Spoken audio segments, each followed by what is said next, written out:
Over the past month, actually, we've heard people, we've watched people armed with guns, and we've seen people waving their own birth certificates and talking about their constitutional rights out there. A new report by the Southern Poverty Law Center paints a frightening picture of what's going on in the country right now. Wait till you catch this. Almost a decade after largely disappearing from public view, the report says, right-wing militias, ideologically driven tax defiers, and groups called sovereign citizens are appearing in large numbers around the country.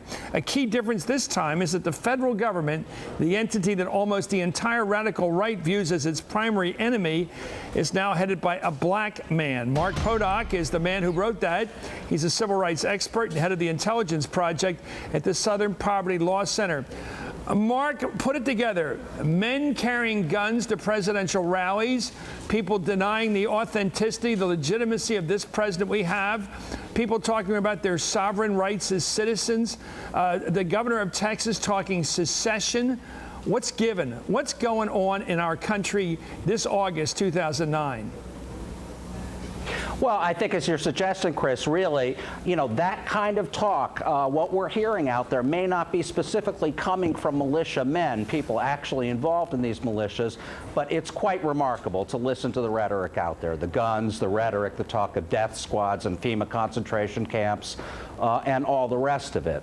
I think what we're really seeing is how this ideology has sprung out of the patriot movement and kind of in a lot of ways aided and abetted by, in certain cases, mainstream TV commentators, that kind of thing, and some politicians. It has really made its way into the minds of literally tens of thousands, if not more, Americans. Well, here's my concern. I don't mind. I love free speech. It's what I do. I'm lucky to be able to take advantage of it every night here, and I try to be responsible about it, although I'm provocative like some other people, and we have to keep it in limits.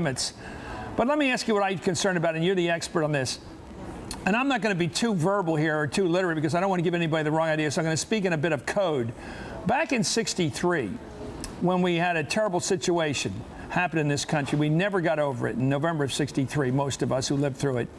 It was a violent act against someone, and a violent act we believe was carried out by someone in the sort of the far left, if you will, the communist sort of oriented world. But the atmosphere in which that occurred was far right and horrible. The hatred of the target of that violence was so much from the right that I worry that a mood is created, a license almost, for violence. And I'm afraid we're getting into it. Your thoughts? I think it's a legitimate worry. I think the tone out there is really something remarkable. I lived through, as a reporter, the militia movement of the 90s, and, some of the rhetoric out there was quite astounding. But, I think the fact that we're hearing it so much more in the mainstream from people who were, among others, a candidate for vice president of the United States is really quite scary. And, nothing I'm saying is an attempt to suggest that people's speech ought to be limited. I mean, as you said, it's a great thing in this country. But, when you get these people who are relatively mainstream, who have television shows or who are Congress people, and who are saying things that are just absolutely false, made up out of whole cloth, the sad reality is that this gives a feeling of license to people out there. I agree with you. Let me ask you about... There are a lot of studies that show that... What's the connection between carrying guns... there are a lot of studies that show... Carrying guns, flaunting them, basically flashing them like this guy in public, not right to carry. This isn't about constitutional rights. It's about flaunting your right to carry a gun. In public events, this claim that a lot of people on the right are saying the president isn't an American, really. He shouldn't be president, obviously. He's not an American. That's what they're arguing. And this anger about health care. How does it all fit together with the militia movement and the things you're worried about? Well, Violence. I mean, in some cases, there's a real through line that we're seeing. This fellow Ernest Hancock, who is the radio talk show host who put up the fellow named Chris in Phoenix, who appeared with an AR-15, strapped to his back at the town hall that President Obama was giving, was very much a militiaman. This guy came out of not only groups that were support groups for militias, but went public in a big way. You know, the same is true for the several people we have seen and heard from talking about watering the tree of liberty with the blood of tyrants. You know, I think it's worth remembering that was a central slogan of the militia movement. And at the end of the day, those were the very words, that Thomas and Jefferson paraphrase, that were on the back of Timothy McVeigh's shirt when he blew up the Murrah building in Oklahoma City. What role do you think? What role do you think? Seems to me is twofold. What role do you think Glenn Beck plays in all this? Open question.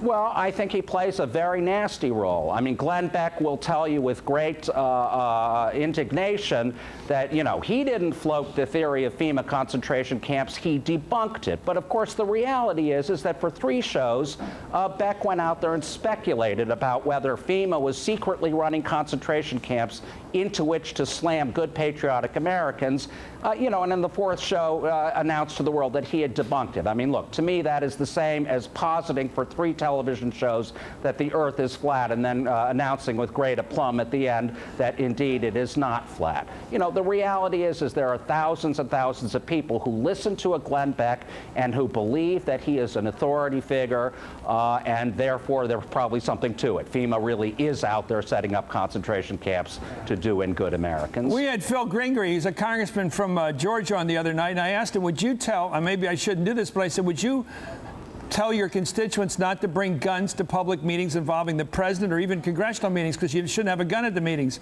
And he said, I'm not going to do that. I'm not going to tell my people not to bring guns. What's that about? What, that seems like a minimal requirement of going into any meeting. Don't come in armed. No, I mean, it's a pandering to the far right, if not the radical right. I mean, they're obviously showing a gun or displaying some kind of semi-automatic weapon to a crowd of people with whom you're arguing about health care has absolutely nothing to do with any kind of sane or rational or democratic discussion of health care or any other issue. You know, I think that's the bottom line. I mean, you know, somehow this is being portrayed as people standing up for the Second Amendment and the First Amendment, and to me that's simply absurd. None of this is related to the Second or the First Amendment. You know, what we're really discussing here, or trying to discuss, are real issues that face the country. You know, bailouts of various industries, the healthcare industry, and so on. You know, and this not only doesn't advance us as a country or as a group of people having a debate, it puts us back. What scares me is that politics is always behind assassinations, to be blunt about it. It's not crazy. There's people like Hinckley that are nuts, but generally it's people like Lee Harvey Oswald, who was he had a fantasy about Castro. He was disillusioned with the Soviet Union, having living here, but he fell in love with Castro, and he thought Kennedy was being too tough to him. You had Sirhan, who didn't like Bobby Kennedy's Middle East policy. He was too pro-Israeli. It's not entirely insane, this behavior. It is horrible. It's tragic. You could certainly say it's evil, but it does have a basis in politics. And I wonder whether people like the birther movement aren't giving people a license, to use your term, to do something awful. Look at the guy who shot the guard at the Holocaust Museum and killed him. He was a birther. He is a birther. He's standing trial. That's his motive.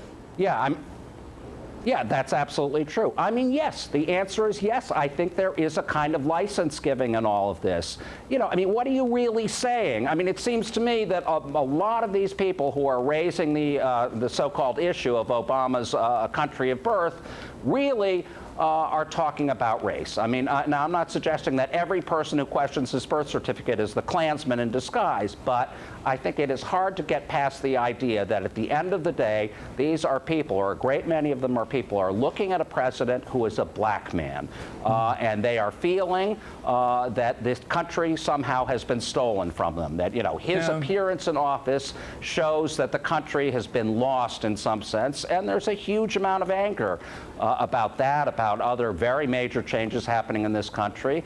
And, you know, yes, I think all of that anger and frustration, especially when it is channeled in this way by politicians I fear, and like various others, is dangerous. I fear the man with the gun in one hand and the Constitution or the Bible in the other. I do. I do. Mark Potok, thank you very much for this report. Up next, what peeves the president? We'll have a little fun now. Get away from that grave conversation. You're watching Hardball, only on MSNBC.